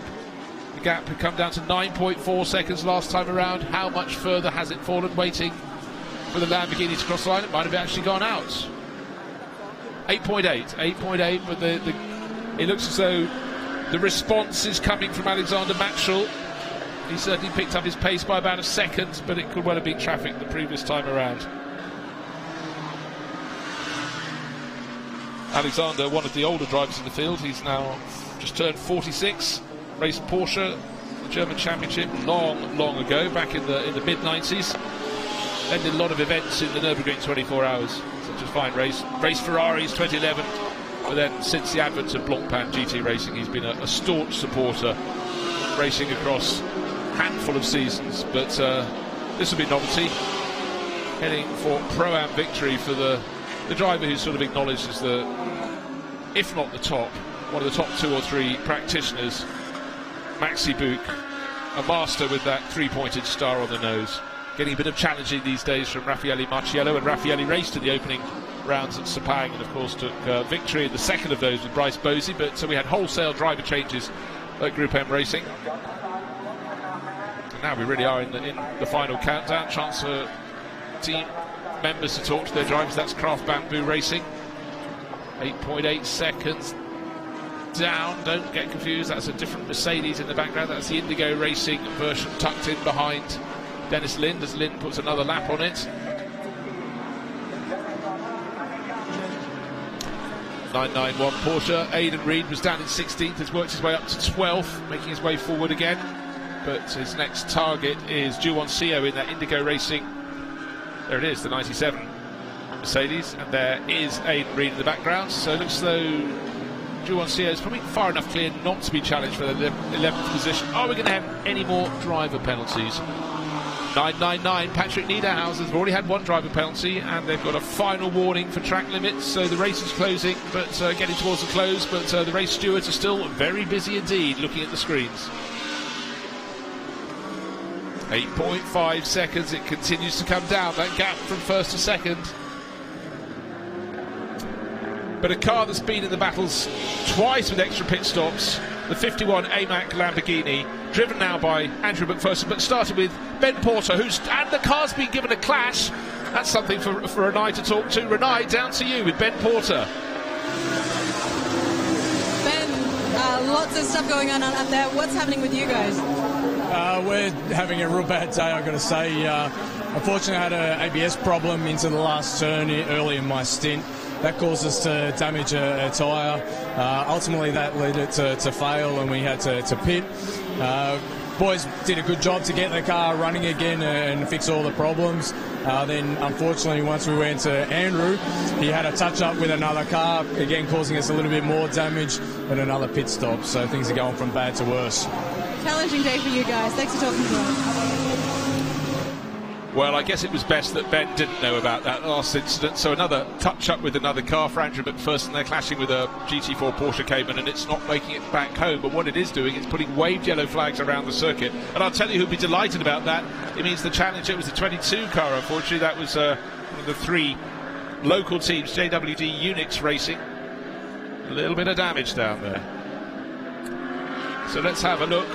Here's the Lamborghini. Andrew McPherson goes past the Morsang Racing Cayman and up the inside, and I think we can remove any blame whatsoever from Andrew McPherson, because I'm afraid he was assaulted rather than the assaultee.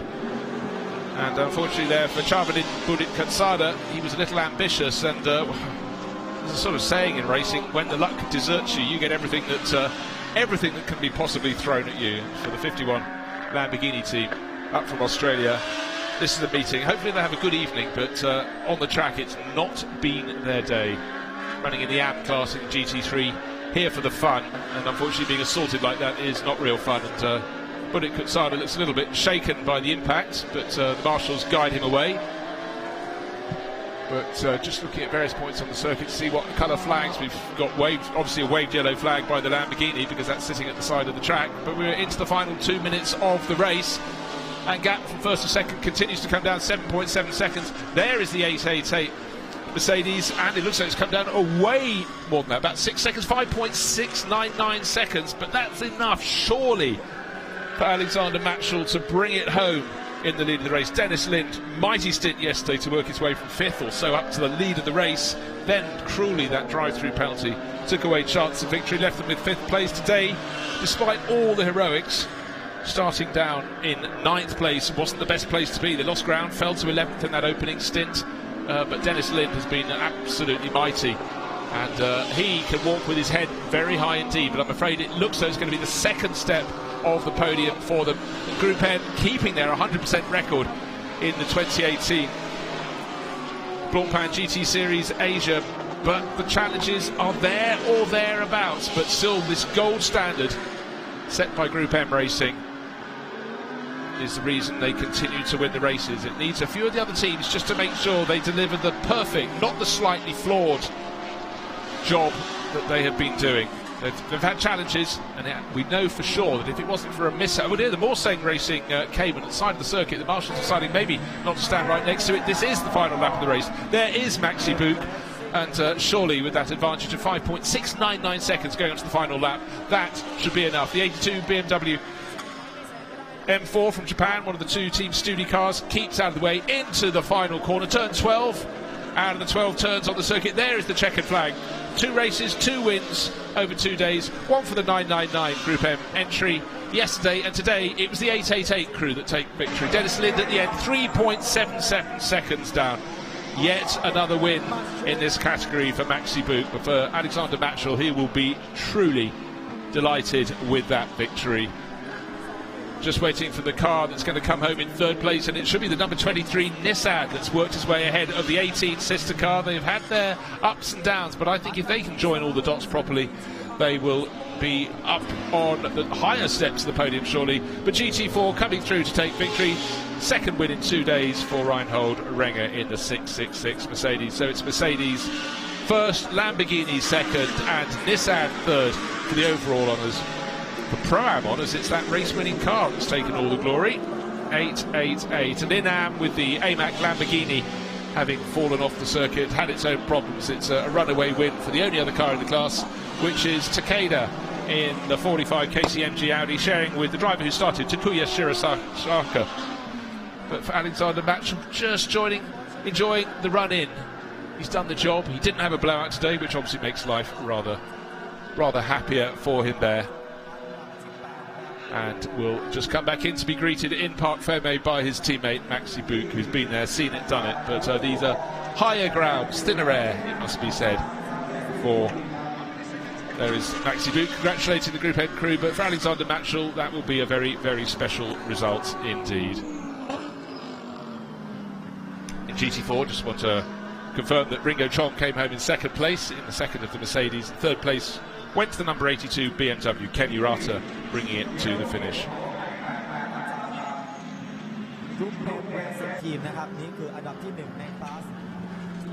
So at the end of the race, the challenges were there in the early parts of the race from that yellow Ferrari in the background with Tim Slade at the wheel. Maurice Chen couldn't quite match that pace, and it eventually tumbled down the order to 16th position. But we had quite a few cars coming through for drive-through penalties as well, which took them out of the reckoning. But for the 888 Mercedes crew, it's been a very enjoyable afternoon of racing. Their 1 hour is up. The heat in the cockpit will be high. Just trying to see who is that driver out to greet. Is that Maxi Buch? I think going out to greet.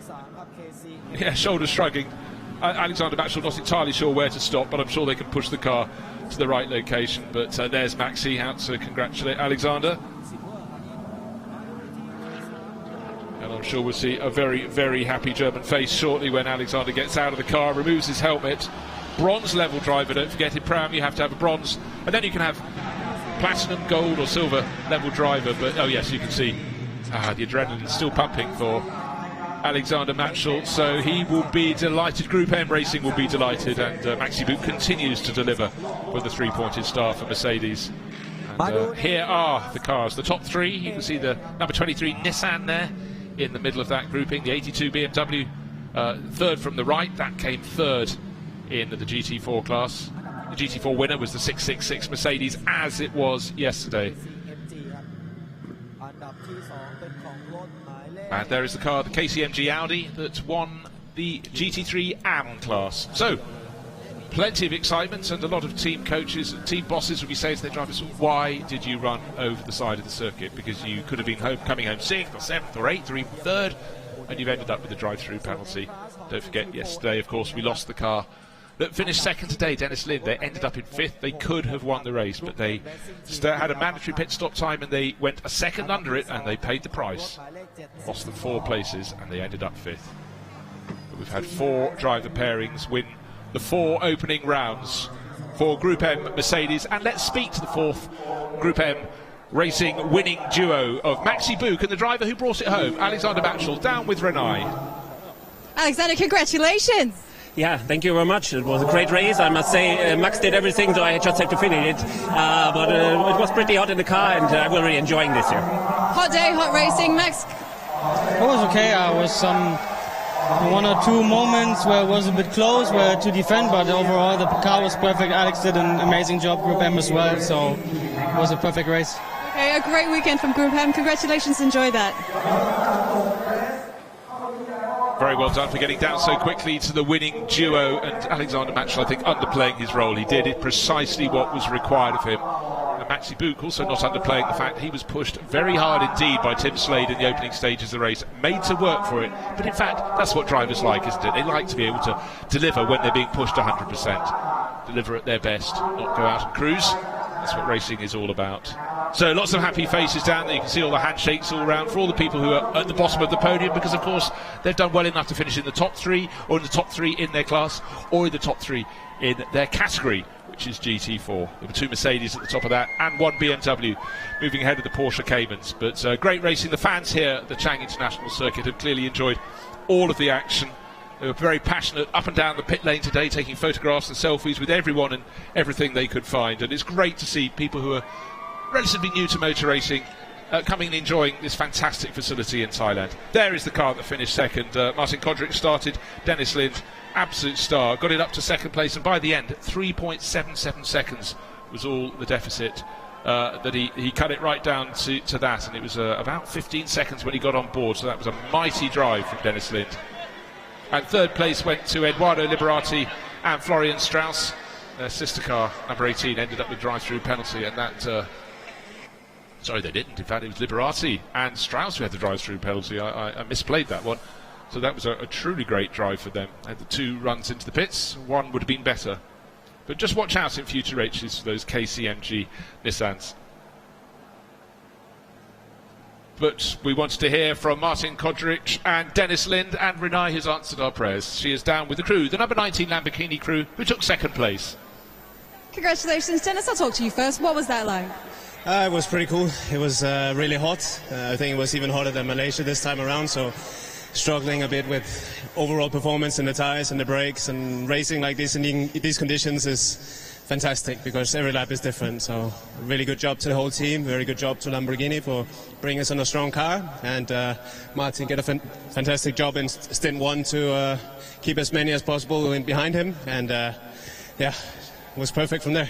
Okay, incredible turnaround from yesterday's race, yes? Yeah, I mean, yesterday's race was going all our way until the unlucky pit stop. So, yeah, we made a really good recovery for today. We knew we were there, and we had to bring it home. And, yeah, today's race went really well. We got the points, which is good. We bounced back from yesterday very well. So, yeah. So I hope it makes this one much more sweeter. Congratulations. So that's the second place result they had. They had one in the opening race at Sepang. They took a 6th place, 5th place yesterday, but the pace is right there. They're a very, very well-balanced pairing, and certainly I think all of their rivals will be very wary now of the FFF racing team with its 2 Lamborghinis. And Marco Mappelli, just a little shout-out for him, ended up down in 10th place with Hiroshi Hamaguchi, but could have been so much more, but for that drive-through penalty. Don't forget, he rose from 19th to 5th by running a very late pit stop, but the 63 crew could be in the mix again in future rounds. Good to see the smiles too from the BMW Team Studi crews down there. There's great promise, but at the moment they just don't have the luck, or maybe slightly also the form as well, to keep up with the 666 Group M Mercedes that's tackled single-handedly by Reinhold Renger to lead the GT4 class, but they're there or thereabouts, and who knows, it could turn their way when we go to the next round on one of their home circuits at Suzuka. But let's take a look at the results, and here it is. Maxi Book started the 888 Mercedes, brought home by Alexander Matschel, but only 3.77 seconds over the charging Dennis Lind in those closing stages. But look, big advantage to those 2 Nissans. Liberati and Strauss with 2 visits to the pits, plus Taniguchi Matsuda. They're right there, 3rd and 4th places. The best of the Audis in 5th, so it shows the Audi crews have got a little bit to do. And yesterday's winner, Niederhauser and Pommer, drive-through penalty, and that's why they're down in 13th place. But the driver who finished 19th overall took victory in GT4, Reinhold Renger, 2 wins in 2 days. He's down on the track with Renai. A bumper weekend for you, Reinhold. Congratulations. Thank you very much. It was unexpected, to be honest. It was super hot today, but the car was really stable from the start to the beginning, and I couldn't take the lead after 2 laps, and so I could make my speed also, and I guess this was then the goal to the win. You do it in front of a stand full of fans. I mean, the fans here love it. Is Thailand now one of your favorite places to race? I hope to, yeah. So the track is really beautiful. I like this country. I really like it. And fans are passionate, so many spectators. Thank you very much to you all. It makes much more fun when you have so many people firing up you, and so it's nice. Okay, enjoy your wins this weekend. Thank you. Thank you very much for Renai. So it has been a mighty weekend for Reinhold Renger.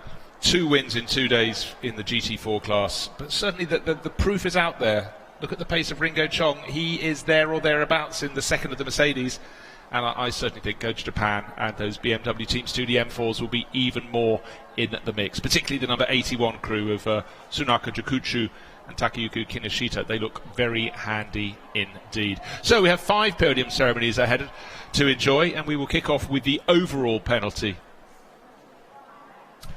So we have the podium underway shortly. You can see the drivers taking whatever shade they can find, a couple of canopies alongside the podium.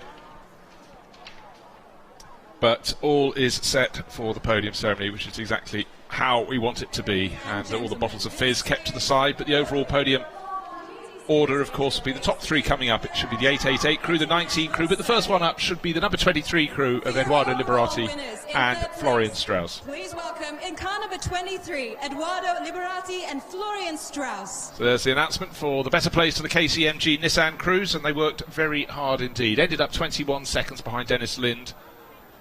And not wanting to put their overalls back on because it just makes you even hotter. Florian Strauss actually can't get his shoulders in. Dennis Lind and Martin Kodrich. And I think special applause to Martin Kodrich and Dennis Lind. Could have been winners yesterday, came close to it today, but great to see a Lamborghini really showing very strongly in the Asian Series for the first time. But the 888 crew, Maxi Buch has won many, many races indeed for Mercedes, but for Alexander Matschel, the top step of an overall race podium is a very special place for him to be.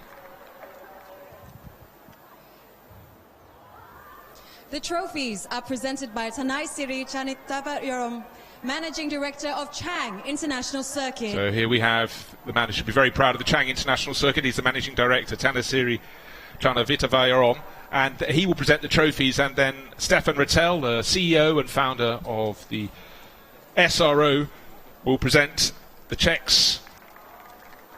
And this is the first of 5 podiums. This is overall podium. And certainly a big, big smile on the face of Alexander Matschel and the more jockey-sized, racing driver-sized Maxi Buch alongside. The checks are presented by Stefan Rattel, Chairman of SRO. So here comes Stefan. It's great, it's wonderful to pick up the points, but when you get a check as well, it just adds to the atmosphere and hopefully the celebrations tonight. So it's $2,500 for third place, $5,000 for second place, 10,000. That's a very, very good evening out for the crew, and I'm sure the Group M mechanics will be lining up saying don't forget us, which of course no race team would ever do. Smile for the cameras.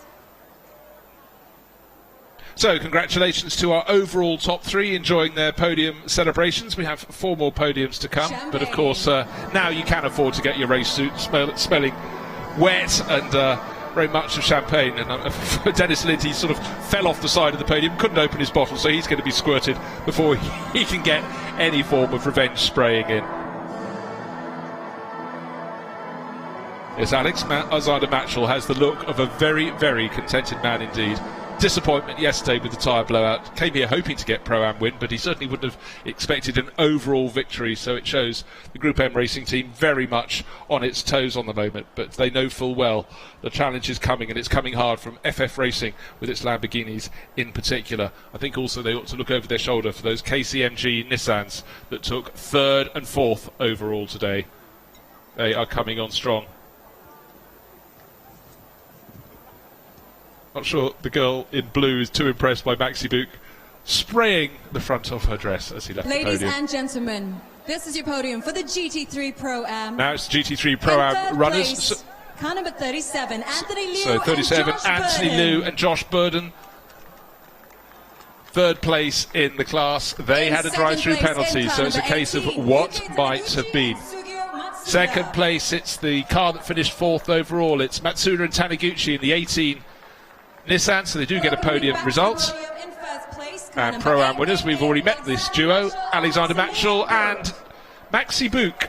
Welcome them back onto the podium.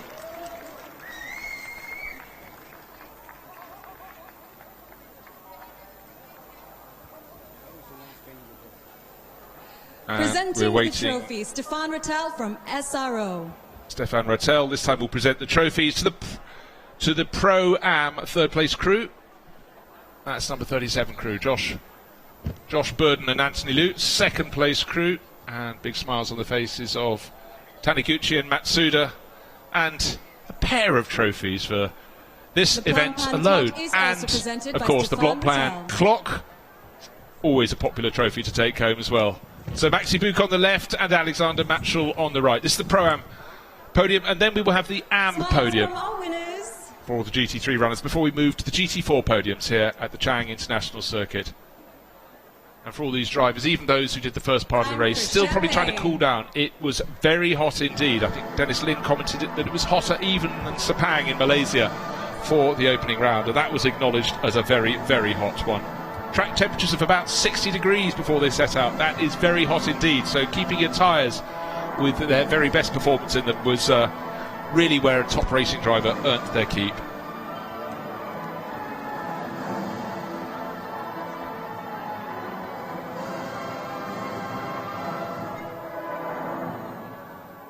So nice gentlemanly touching of the bottles all around, and the Pro-Am podium has come to a conclusion, and we're getting things set for the AM runners.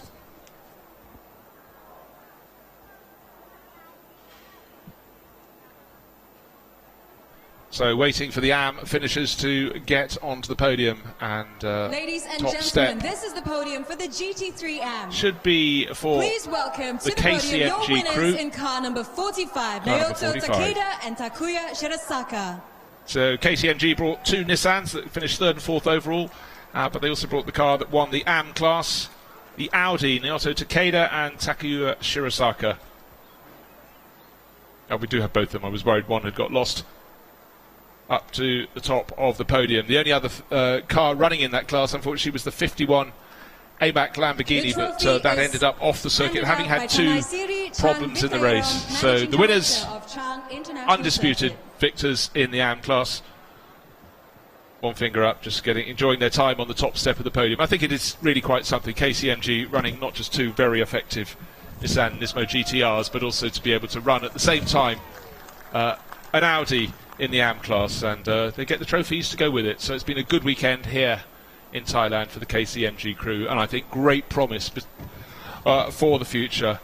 It's been an enthralling hour of racing. Let's go back to the very beginning and take a look at the highlights. Maxi Buch was lining up on pole. Hard to see his Mercedes. So many VIPs here, so many fans packing the grandstand and the entire circuit, and so much passion here in Thailand. It's wonderful to see it. And at the start of the race, it was very tight indeed. From pole position, Maxi Buch held down the lead, but Adderley Fong came through to challenge. He would lose out around the opening lap. Various drivers running wide at turn 1. That's normal. But Tim Slade up into second place, and then really, really pushing the Mercedes. That yellow Ferrari, very effective in the hands of the Australian. Nick Foster in 3rd place in the early laps. Ooh, that's how you do your overtaking manoeuvres. Very solid indeed from Tsugio Matsuda as the Nissans work their way ever closer to the front of the race.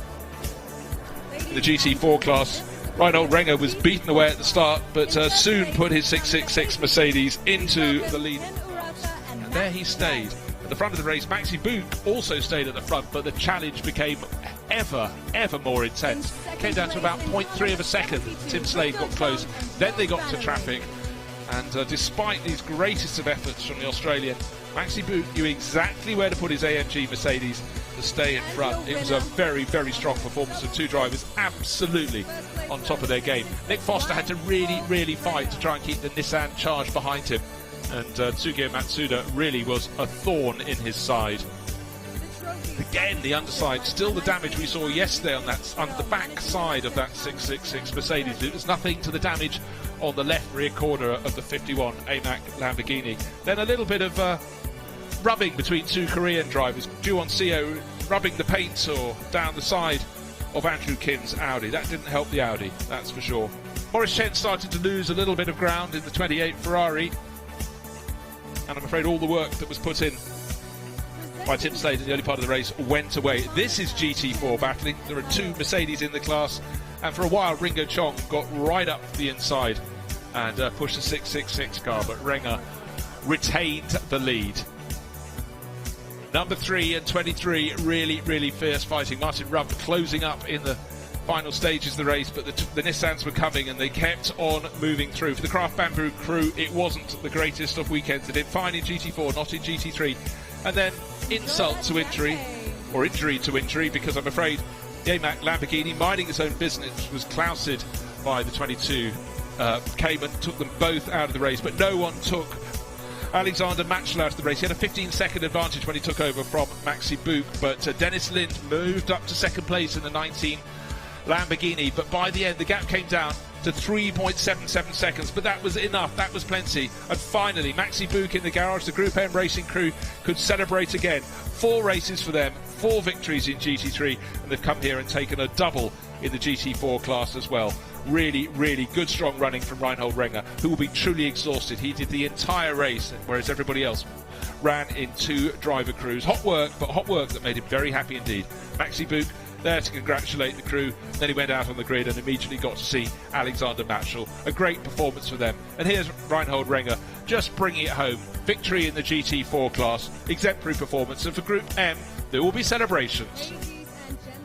So, that is the end of a second meeting here for the Blancpain GT Series Asia. 2 wonderful meetings here at the Chang International Circuit.